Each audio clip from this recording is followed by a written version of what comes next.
Howdy guys. We are doing a simultaneous broadcast, we'll call it a simulcast, on Facebook Live and on Periscope. So welcome. We're going to give this just a few seconds to let everybody catch up and let everybody hop on here. So welcome. Welcome Jeff.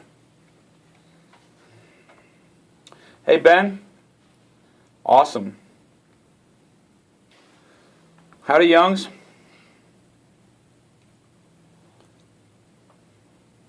We're going to have a good conversation tonight. We're going to talk about hey Alma. We're going to have a good conversation tonight. We're going to talk about who we should fear. Should we fear our fellow citizens or should we fear our government? And some things related to that. So I'm very excited about the conversation. Make sure and invite your friends. If you're on Periscope, you can swipe up and invite your friends on Facebook. And if you're watching on Facebook Live, if you want to, you can share this link. Matter of fact, I'd appreciate your help if you want to share this on our Free Capitalist group, our American Liberty Society group.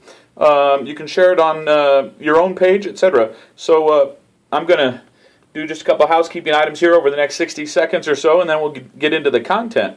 If you're online on your mobile phone, that's one thing. If you happen to be sitting at a desk or a computer and you have the ability to be both on your mobile device and on your computer, it would be good to pull up the Free Capitalist group on Facebook, because I'm going to reference a couple articles there and a couple posts there. So, all right, hey, welcome. Thanks for subscribing to me here on Periscope. Where are you from? The Chava Ayana. Where are you from? When you fear government, there's tyranny. Well, the truth of the matter is, there's tyranny everywhere. There's tyranny in our homes, etc. Columbus, Ohio, welcome. There's tyranny everywhere. We're going to talk about that. The question is, what do you do about tyranny, particularly growing tyranny, particularly tyranny that's exercised by your community government, your local government, or your federal government? Hey, I know the lights just went out. I hope it's your Lavoie's niece. Welcome. Oh, man, you know, I have to tell you, it's a great honor of mine that I got to spend the last full day of Lavoie's life, majority with him. It was a great honor. I honestly felt like it was inspired. If you want to, you say you need help. If you want to contact me back channel, you can just contact me on Facebook and send me a private message there. I'll be happy to correspond with you.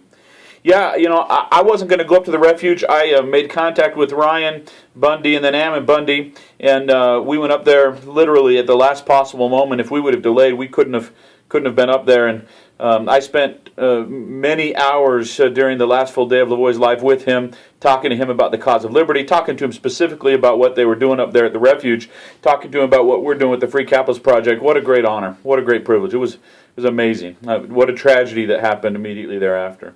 I've talked a lot about that. I've posted a lot about that on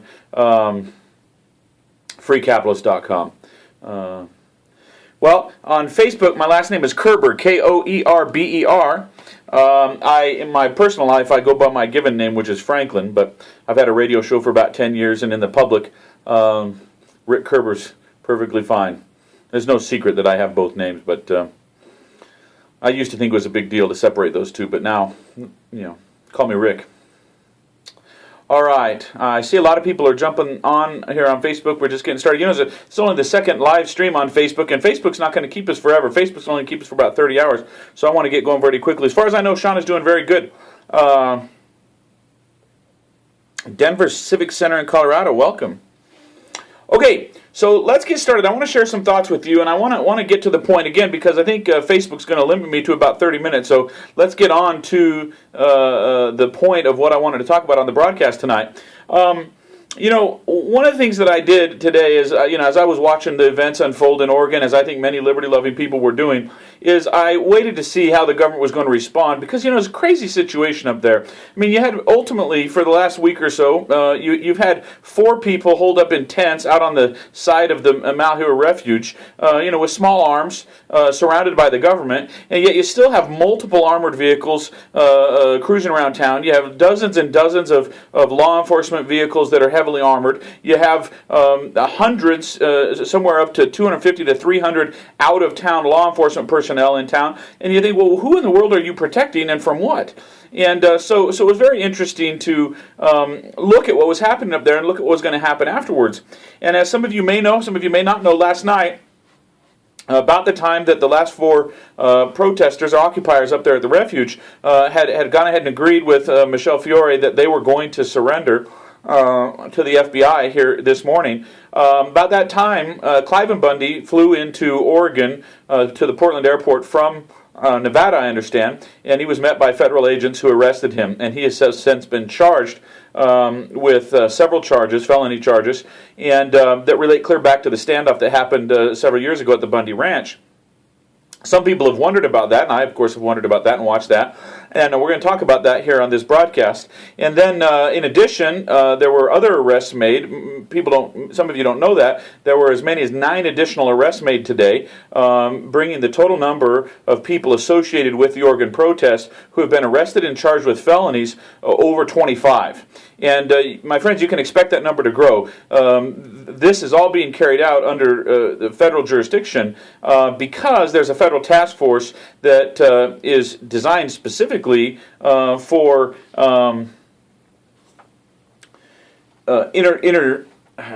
interdicting domestic terrorism. And they haven't had an incident like this before, so they get to bring out all their new toys and spend all the money that Congress has appropriated to them, etc. And they've got to have something to show for it. So they've got, obviously, the cooperation of the U.S. Attorney's Office up there and their buy-in. They've got the cooperation of the 2 Oregon senators where, that's important. We'll talk about that here in a minute. So expect this to grow and expect the charges to grow tremendously. If you watch the news conference, or if you read the news release, the FBI detailed how many different agencies they're going to have going into the refuge now and documenting which crimes, etc., were there.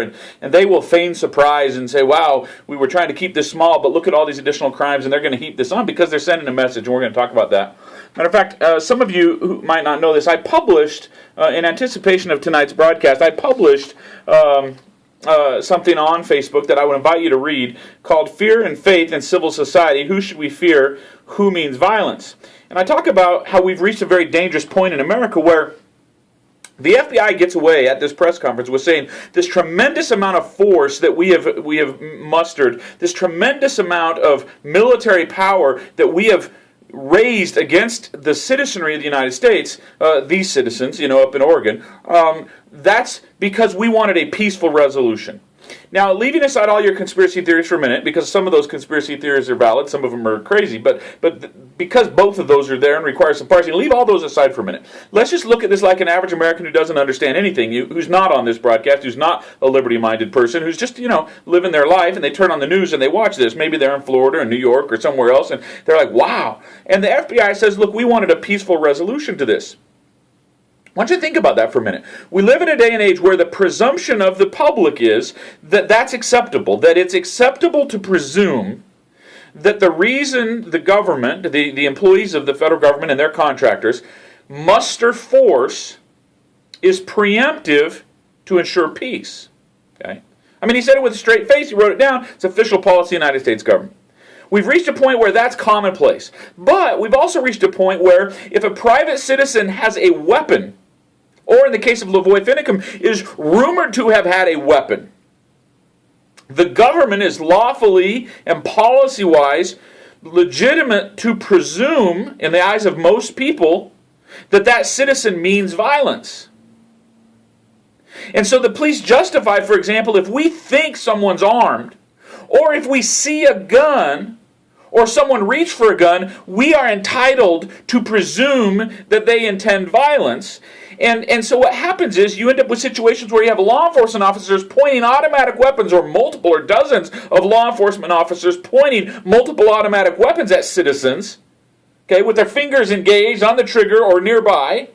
And that citizen is judged by how they respond, if they stay with their hands in the air, if they put their hands down, or if they do anything. And because we might presume, if they have previously had a weapon, or if they've been reported to have a weapon, when they go to reach, we can presume, or maybe even we don't have any information, they reach towards their belt line where they might have a gun, the law can just shoot them, right?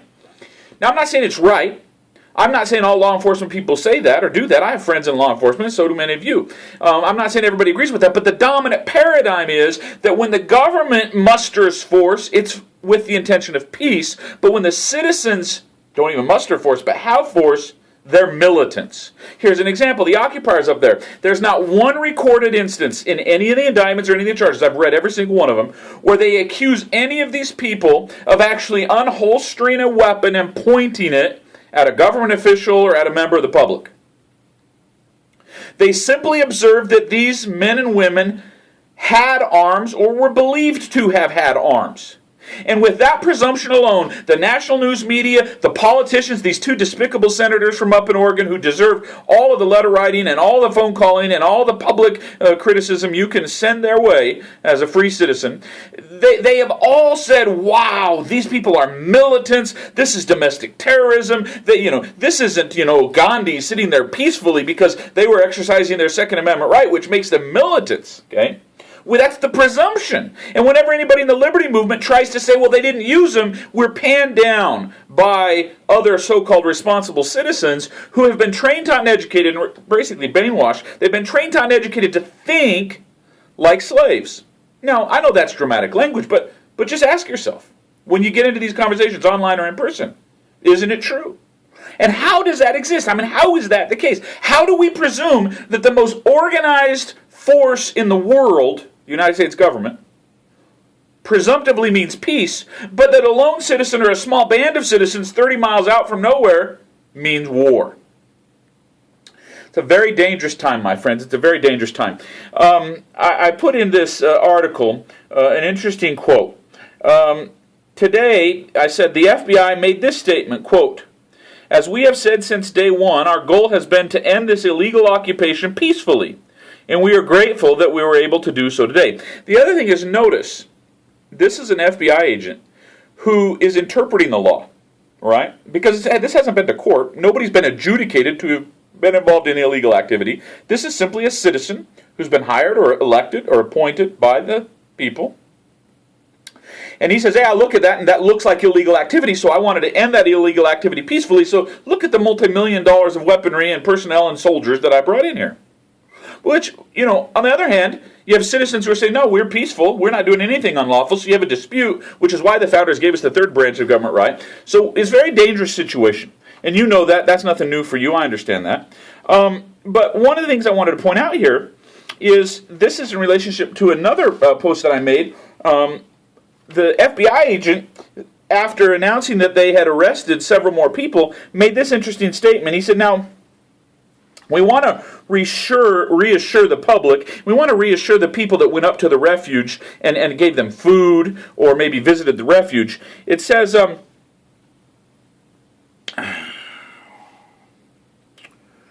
the government's interest, he says, this is NBC News reporting, the FBI special agent in charge for Oregon, Greg Bretzing, reassured supporters of the occupiers, us, right, or even just sympathizers, right? You don't have to support what they did, but you support them as citizens, right?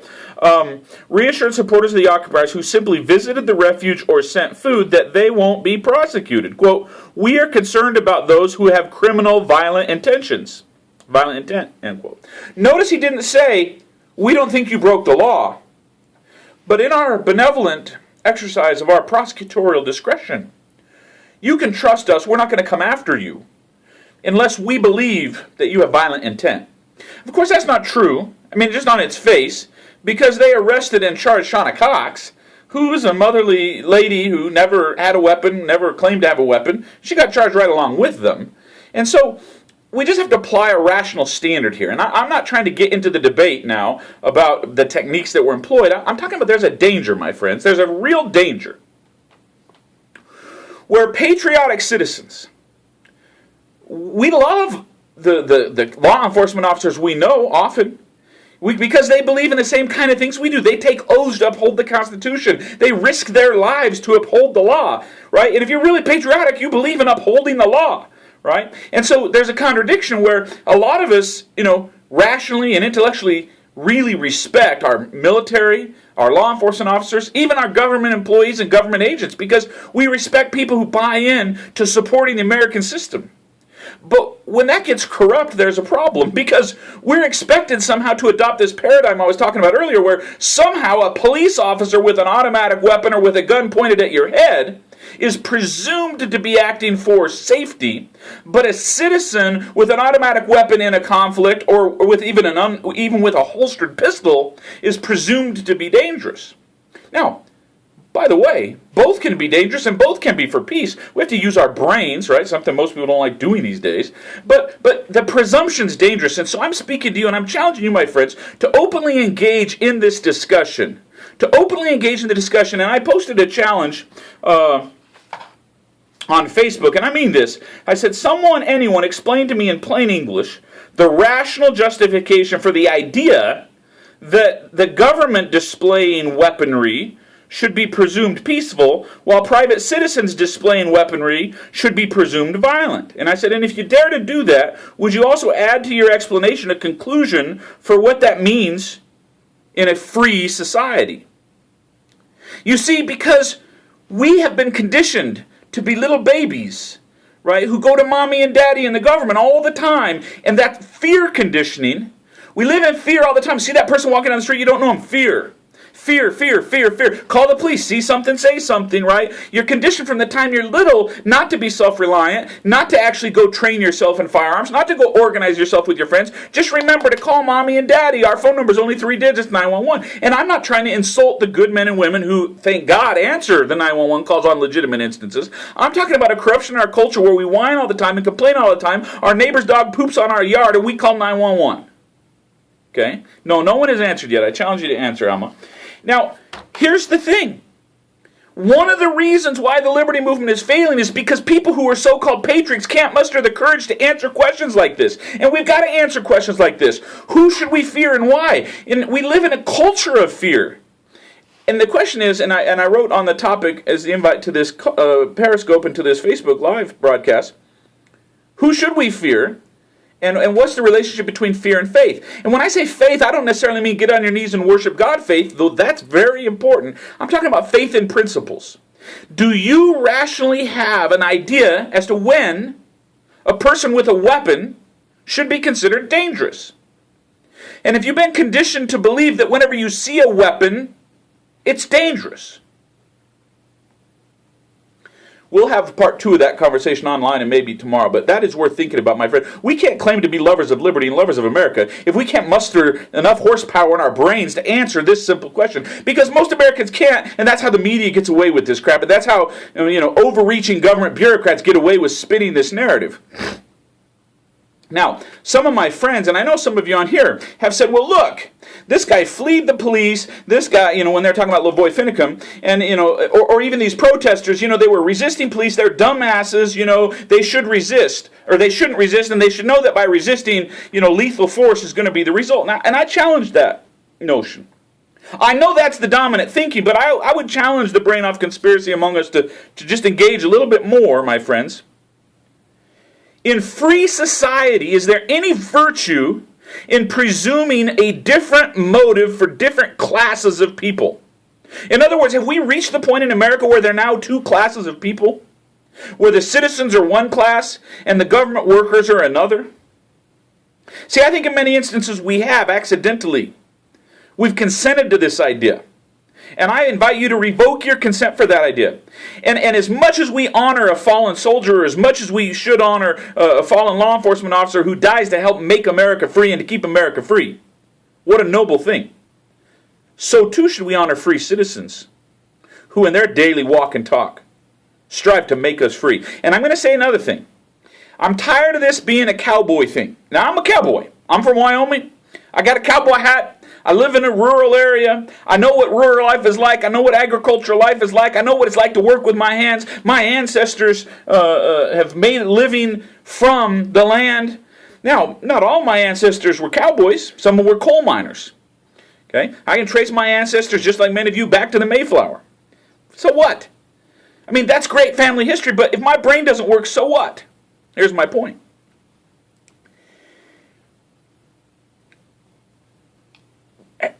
It's not about land and the federal government's control of land and the BLM and the Forest Service. That's one subset of this. Some of you know my story, and if you don't, I invite you to learn a little bit about it. I fought the government for 6 years because a corrupt assistant United States attorney with a corrupt lady who couldn't get a job in the private sector who works for the state of Utah decided they didn't like my radio show and decided they didn't like that I was raising millions of dollars for their political opponents. And then we found a government memo years later that says, hey, let's put that guy out of business. Let's destroy his reputation. Let's align the public with us instead of them. That's just an abuse of power. There's no conspiracy there. That's not a big shocking news alert to anybody. But it was horrible. It ruined my business. It destroyed hundreds of millions of dollars. It caused hundreds of people to go unemployed. I fought those suckers for 6 years. I'm still fighting them to this day. I beat 3 federal indictments. I beat over 11 federal prosecutors over 6 years. 11! I beat the entire prosecutorial apparatus of the state of Utah, and I'm still fighting. It costs millions of dollars. It costs lots of gray hair. It costs lots of passion. I've been trying to reach out to people in this debacle to help them. There's 25 people in prison. You know, I work as a legal analyst now. Okay, I'm not some weird, hokey, sovereign citizen guy. And if some of you are one of those weird, hokey, sovereign citizen guys, that's a friendly jab. I know a little bit about the sovereign citizen theory. A little bit. I'm not an expert.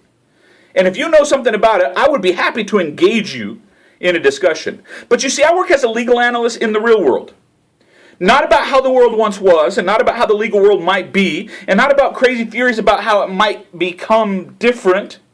I work as a legal analyst in real trials before real Article 3 judges, before real sentencing hearings where life and death and time in prison are on the line every day. And I fight. I use the rules of federal procedure. In state court, I use the local rules of procedure. I use the statutes. I use the common law. I use the case law, and I work with some of the largest law firms in the world. I work with some of the smallest single sole practitioners. I work with some private citizens. And I've reached out to all these people and said, okay, there's a third branch of government. You believe in the Constitution? You want a president who's constitutional? You want a governor who's constitutional? You want a sheriff who's constitutional? Hallelujah.